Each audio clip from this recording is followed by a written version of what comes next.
Puis lui, il le dit, c'est un énorme défi que simplement de contempler ce phénomène-là, parce que ça fait appel à toutes nos ressources pour ne pas perdre notre crédibilité. Mais lui, il a continué. Il a continué de faire sa recherche. Mais est-ce qu'il a amené ça au questionnement de est-ce que oui, c'est un enlèvement extraterrestre ou c'est un problème psychiatrique qui peut amener la personne à croire qu'elle a été enlevée? Exactement. C'était le but de la rencontre. Et c'est d'ailleurs ce que John Mack, lui-même, l'initiateur de la rencontre, a fait. Il a dit, il est établi, et c'est un fait, il est établi qu'il n'y a pas de psychopathologie de l'enlèvement extraterrestre. En d'autres termes, il n'y a pas de maladie mentale, ni même de schizophrénie. Il n'y a rien qui explique ce que ces gens-là nous racontent. Puis je vous donne un exemple. Vous avez toujours entendu parler du gars qui disait qu'il se prenait pour Napoléon. Hein? Ça vous dit quelque chose, ça?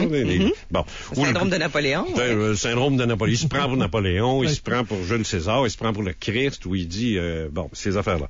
Ces gens-là, les psychiatres les connaissent. Ils savent qui ils sont, ils savent ce qu'ils sont. Je veux dire, c'est leur quotidien, ça. Quand ils ont rencontré les gens qui disaient avoir été enlevés par des extraterrestres, c'est très clair que si ça avait été dans la même phénoménologie, il aurait dit, regarde, lui, au lieu de se prendre pour Napoléon, il se prend pour un gars qui s'est fait enlever par des UFO, c'est tout. La question aurait été réglée, on n'en parlerait plus. Je veux dire, c'est pas ça. Et c'est ça leur maudit problème. C'est pas ça. C'est du monde équilibré. C'est du monde équilibré, sain d'esprit. Des ingénieurs, des médecins, des fermiers, des sans-emploi, il n'y a pas de profil. On peut pas faire un profilage de la victime. Ils ont-tu été hypnotisés, si tu pensais il y a eu, dans 70% des cas, on est obligé de passer par des transes hypnotiques. Légères, comme moi j'en fais, légères, ou profondes. Mais dans 30% des cas, tu n'as pas besoin. Et le récit est comme je vous dis, ce sont des enquêtes sérieuses qui ont été faites. Et ce qu'ils ont déterminé, c'est que les parallèles sont incroyables entre chaque récit. Mais justement, dans votre livre, il y a d'ailleurs un chapitre qui s'appelle « Voici pourquoi vous n'y croyez pas ». Oui. Et je me disais, pourquoi justement? Parce qu'en plus, vous dites que faut pas se fier juste à « Ah oui, mais on n'a pas de preuves scientifiques ». Ben non, je veux dire, d'abord, première des choses... Parce que les sceptiques vont vous dire, oui, mais on n'a pas de photos de ça, on les a pas vus. Moi, je pense qu'on est sceptique parce qu'on est mal à l'aise avec le sujet. Ben voilà, il a tout compris, lui. C'est ça, c'est exactement. On est tous curieux, mais on est mal à l'aise. Marie, c'est énorme. C'est énorme, les conséquences. Pour un individu de dire, oui, je crois qu'il y a des êtres qui viennent d'ailleurs, qui nous visitent ici, puis peut-être qui nous enlèvent. Réalises-tu ce que je viens de dire là?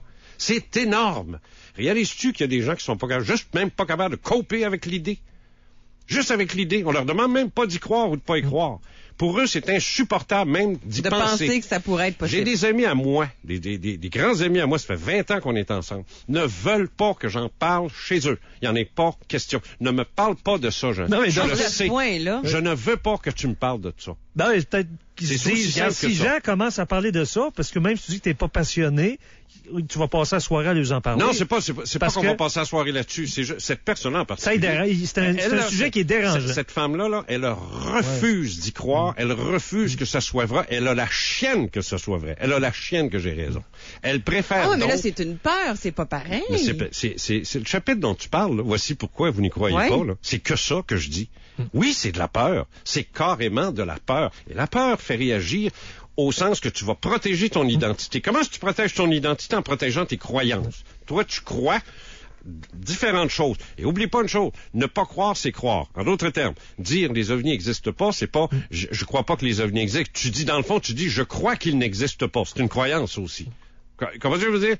Mais on n'a pas peur. On n'a pas peur. Non, c'est une croyance. Jean, je pense pas qu'on ait peur des ovnis ou des petits bonhommes verts. Pas vous autres. Pas les jeunes. Non, c'est qu'on... J'observe chez les jeunes... On ne connaît pas le sujet, on a peur de l'aborder parce qu'on n'en connaît pas. Ouais, mais ça pourrait être n'importe quoi. Je pourrais venir te parler de l'expérience du Large Hadron Collider qui a eu lieu en Suisse hier, dont personne n'a parlé. Puis tant qu'il c'est ça, qui est la plus grande expérience scientifique jamais faite de tous les temps. Ça a pris 7 secondes au bulletin de TVA pour en parler. Il y avait des risques que l'antimatière soit créée puis qu'il y ait un trou noir qui soit créé. Ça, c'est les petits conspirationnistes de sites Internet qui disent ça. Dans les rumeurs. Bon, c'est ça, ouais, exact. C'était juste... En réalité, il n'y a pas eu d'énergie plus que 3-4 moustiques dans le fond. Non, il n'y a pas grand-chose qui s'est passé là. Ben non, c'est ça.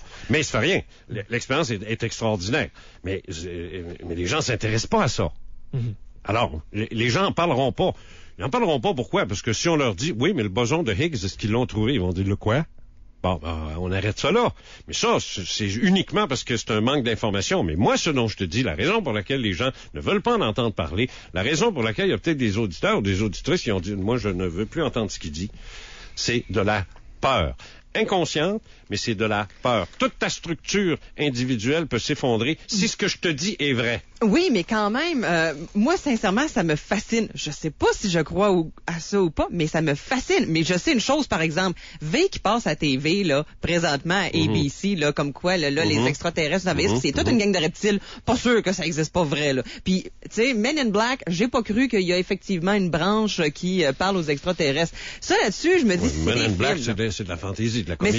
Mais c'est ça. On s'entend que ça n'existe pas, ces choses-là. Il y a des choses qui probablement existent, mais est-ce que vous pouvez croire, par exemple, que au-delà de la personne, il peut y avoir, par exemple, je sais pas, une vie qui peut être une plante, ça peut comme une bibite, ça peut commencer comme ça aussi, tu sais. C'est impossible, Marie.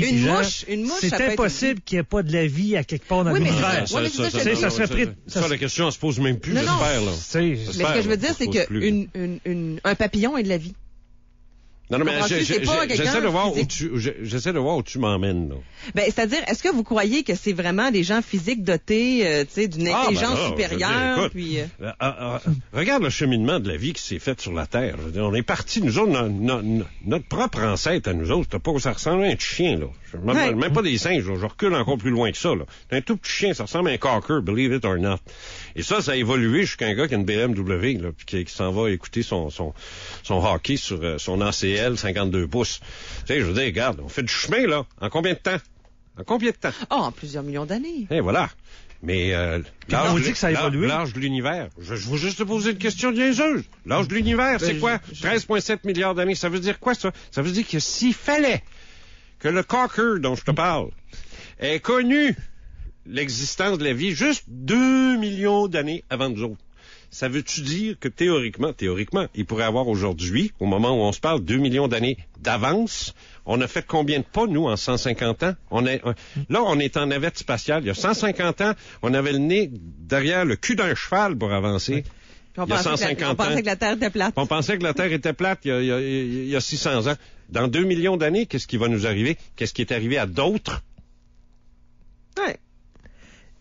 Est-ce que les gouvernements ont intérêt à garder ça silencieux? Yes, sir. Mal sale. Il y a eu un projet, je suis allé sur Internet, le projet... Moi, tu es allé sur Internet, j'ai tout ça dans mon livre. Sur son site Internet aussi. Ça, c'est ma réplique cinglante de l'écrivain frustré. Mais il y a votre site Internet. Non, mais tant mieux. Complet, là. On donne la chance, justement, de plugger. Le projet Magnet ou Magnet. Ah, Magnet. Magnet des années 50, 54. Le Canada a été le premier, en passant, à mettre sur pied une commission d'enquête scientifique sur les ovnis. Le premier. 1954, le projet Magnet, sous l'inspiration de Wilbert B. Smith, un ingénieur de Transport Canada. Ce qui nous cache de quoi? Est-ce que le gouvernement américain, il y a un petit village aux États-Unis, j'avais lu ça dans l'actualité, moi, qu'on n'avait pas le droit de survoler en avion au-dessus de ce territoire-là, puis ça a l'air qu'il se passait des affaires là. Ça me dit rien. Ça, je sais pas. Hangar 18. Hein? Hangar 18, oui. Entrepôt 13. Area 51. 2012, là, le film, là, il va-tu se passer de quoi en 2012? Ça n'a aucun rapport. Ah, mais ça, c'est pas pareil. C'est les Mayas qui calculaient qu'en 2012. On tombe dans les prophéties. Dans l'alignement des planètes. Puis, on tombe dans les prophéties, on tombe dans la Bible, on tombe dans Nostradamus, on tombe dans... pareil, les Mayas, c'est un autre... Non, mais j'étais ici, j'en profite. Oui, non, je comprends, mais je veux dire, je veux pas non plus dealer avec ça, parce que c'est pas quelque chose... Je suis pas un spécialiste de 2012. Je les ai pas étudiés, les prophéties des Mayas. Je suis pas capable de lire leur codex. Je veux dire, je suis pas capable de déchiffrer leur calendrier. Je suis pas qualifié pour ça. C'est des calculs. Ça m'intéresse, comme toi, mais je suis pas qualifié. En ufologie, je le suis qualifié. Les gens que toi t'as rencontrés qui disent avoir été kidnappés, c'était des gens crédibles? Ah, ben oui. Bon. C'est sûr. Qu'est-ce qui s'est passé? Comment ils t'expliquent ça? C'est-tu un blackout? C'est toujours ces gens-là. Le cas dont je fais allusion, j'en fais allusion de deux, si je me souviens bien. C'est parce que j'ai 3 livres dans la tête, là. Celui-là, l'autre qui s'en vient, puis le troisième que j'écris. Parce qu'on t'a coupé des pages, hein? C'est ça, t'as fait Non, on m'a pas coupé des pages. Ou on va te le répartir sur 3 livres. Ouais, ben, sur 2, en tout cas, là, c'est ça. Là, je suis mêlé dans ma tête, là. Fait que, non, mais c'est parce que j'écris, il y en a un qui s'en vient, puis l'autre est fait, là. Puis là, je sais plus où je suis rendu. Mais je sais que dans celui-là, il y a le cas de Madeleine.